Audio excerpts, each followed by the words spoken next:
Dans cette vidéo, on poursuit la série sur les ogres avec le Balistar Ogre. Bonjour à tous, j'espère que vous allez bien, moi ça va super bien. Aujourd'hui, vidéo dans la poursuite de toute la série sur les ogres, donc ça sera la troisième vidéo en incluant la vidéo d'intro. On va s'attaquer ce jour au Balistar Ogre. Comme la dernière fois, je vais me permettre de vous faire le léger descriptif puisque ça tient encore une fois en 5 ou 6 lignes. Il n'y a pas d'image dans le manuel, donc à vous d'inventer votre propre figurine en fonction de vos envies. Un Balistar est équipé d'une arbalète gigantesque, sorte de balise portative pour un individu de cette taille. Le Balistar peut charger son énorme arme et décocher un trait meurtrier aussi vite qu'un nain avec une arbalète. Les carreaux sont si imposants que la plupart des ogres ne peuvent emporter plus d'une demi-douzaine, mais les Balistars sont capables de déraciner de petits arbres ou de démonter une charpente pour se réapprovisionner si les munitions viennent à manquer. Donc voilà, donc on est sur quelque chose encore une fois d'ultra subtil, hein, c'est vraiment la série des ogres de guerre. Pour ma part, la figurine a été également convertie. Initialement, c'est une figurine WizKid, donc pas une figurine issue d'une pile de la honte quelconque. C'est des séries de blisters qu'on peut acheter. Moi, je les ai achetés sur Black Book Edition. On achète des séries de blisters et dedans, il y a entre 3 et 4 figurines aléatoires d'une gamme de Donjons et Dragons / Pathfinder. Et celle-ci, je l'avais eu dans une de ces boîtes.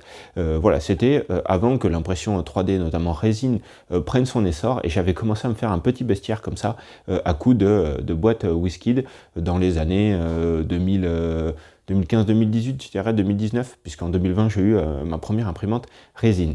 Je sais que pour ceux qui en veulent, c'est des figurines qui sont d'une qualité, on va dire, standard. C'est pas ouf, mais en même temps, ça représente quand même bien les monstres. Et je sais que sur AliExpress, il y a moyen d'avoir pour pas trop cher des grosses séries de monstres. Exactement, enfin, ils ont les socles WizKid. Moi, j'ai fait une commande comme ça pour tester. Et c'est les mêmes figurines, sauf que le facteur de prix, vous divisez facilement par 3 ou par 4. Donc moi, voilà, c'est une figurine WizKid. Qui initialement me plaisait pas énormément, mais je trouvais la sculpture quand même pas trop ratée. Donc je l'ai tenté, je l'ai complètement sous-couché, et honnêtement, la figurine est propre, la sculpture est relativement propre. C'est un poil plus grossier forcément que du Game Workshop, mais ça reste très très potable. Donc je lui ai enlevé ce qu'il avait dans la main droite, j'ai percé complètement la main droite et j'ai utilisé encore une fois l'espèce de catapulte à scrappling que j'avais en Rabio pour lui faire une énorme lance catapulte en fait, hein, globalement, on va appeler ça comme ça. Donc moi, il n'a pas de baliste, il a une énorme lance catapulte, mais pour faire un Balistar Ogre, je pense que ça ira parfaitement. Voilà. Au niveau de la peinture, j'ai envoyé 2 photos à ChatGPT comme à mon habitude actuellement. Il m'a bien précisé qu'il prendrait bien en compte ma liste de peinture et pourtant dès le premier pot, il a réussi à se foirer.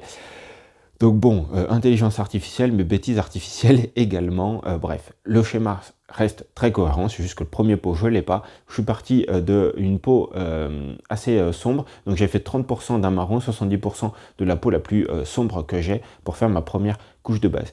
Hier, je me suis fait une petite heure de peinture off, sans caméra, je voulais me poser tranquillement.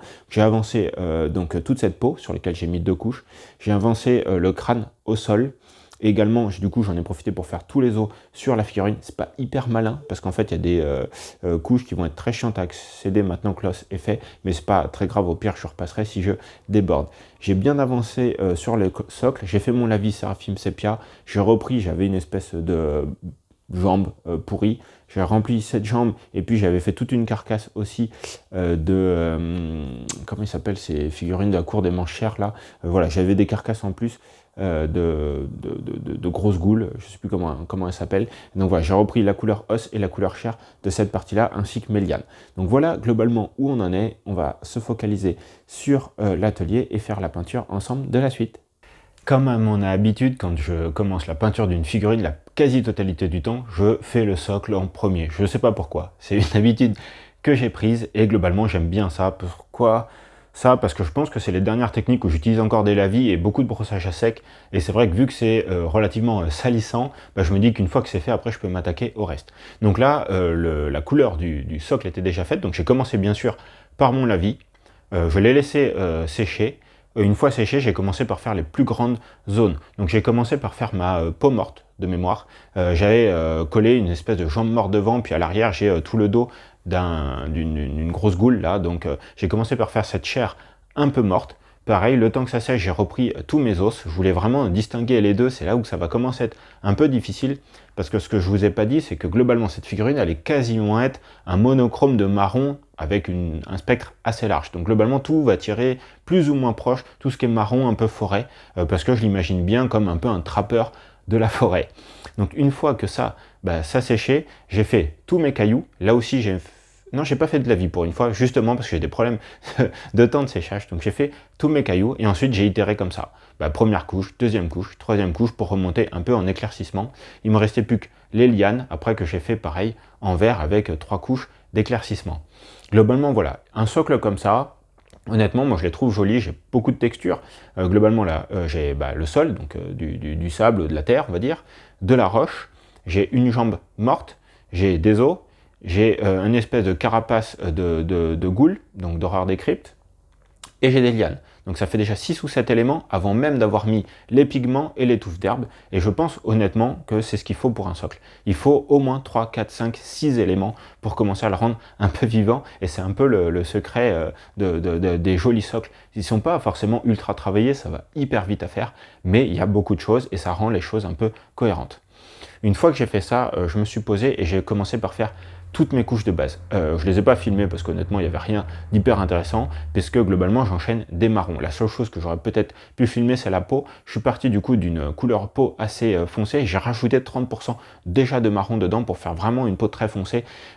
Voilà, j'ai été un peu déçu du dernier rock que j'ai fait où j'ai pas assez de contraste, où finalement les creux sont pas assez sombres. Donc là, j'ai vraiment rajouté 30% de marron pour vraiment me faire une peau très foncée, sachant que moi, je pars toujours de la couche la plus sombre. Donc là, on va reprendre la figurine, elle a toutes ses couches de base, de fait, et j'en ai même profité pour faire déjà les os de la figurine, puisque j'ai fait ceux du socle.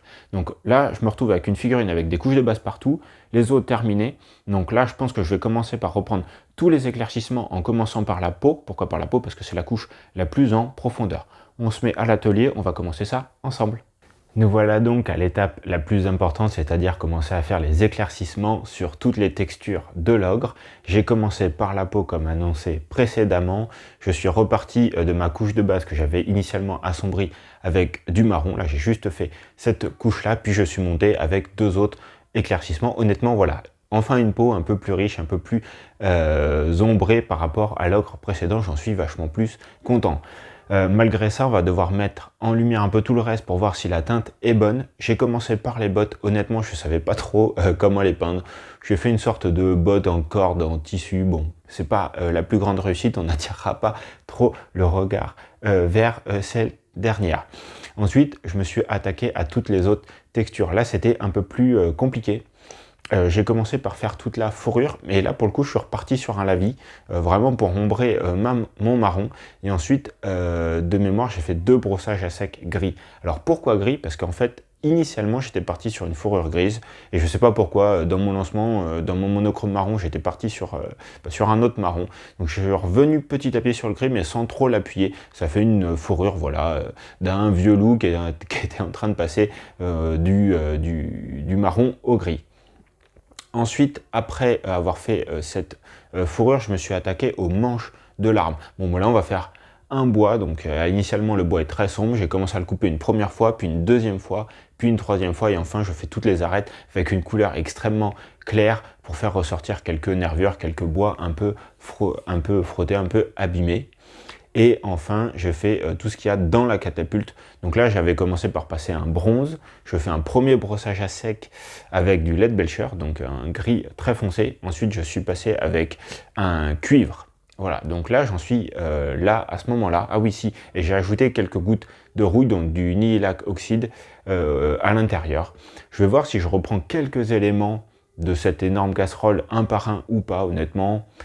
Voilà, c'est pas non plus vers ça que je veux attirer le personnage. Donc là, je suis pas mal, il me reste plus que le cuir foncé, un cuir que je veux chaud, et la figurine sera terminée, donc on retourne à l'atelier.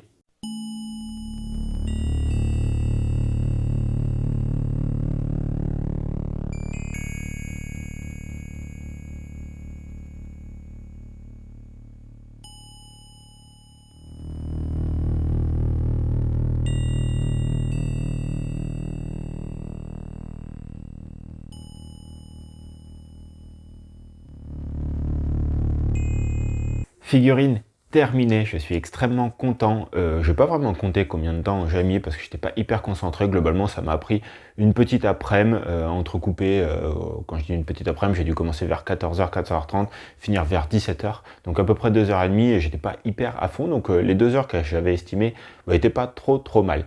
Donc voilà, avant de passer au grand reveal, voilà, je voulais vous remercier. Dernièrement, il y a eu pas mal de personnes qui se sont abonnées, j'ai eu beaucoup de commentaires, donc j'espère vraiment que ça vous plaît, que cette série sur les ogres vous plaît. Moi, je vais m'attaquer au dernier, le Honda Ogre. Honnêtement, celui-là m'inquiète un peu plus pour deux raisons. D'une part, il est énorme, d'autre part, il est fragile, et on va rajouter une troisième raison. Je pense que ça va être long, je ne sais pas si celui-ci, je vais réussir à le tenir en une semaine, mais de toute façon, je voudrais vous faire une vidéo spéciale sur les 2 ogres qu'on a sculptés avec ma femme, plus orienté sculpture, voilà, et plus un peu narration. Je devais la sortir à la base en premier cette vidéo, mais je ne savais pas trop comment l'aborder, sur quel thème partir, et on m'a suggéré vraiment de présenter ce que c'est que la sculpture de figurines.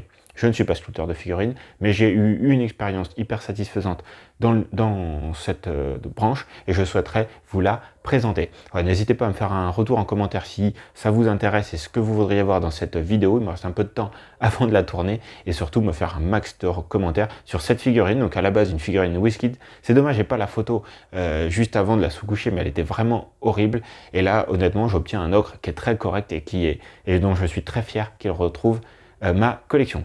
Voilà, j'arrête de blabater, je vous remercie énormément, n'hésitez pas encore une fois à vous abonner, à me partager tous vos retours en commentaire. C'était Fabien, à la prochaine, bye bye.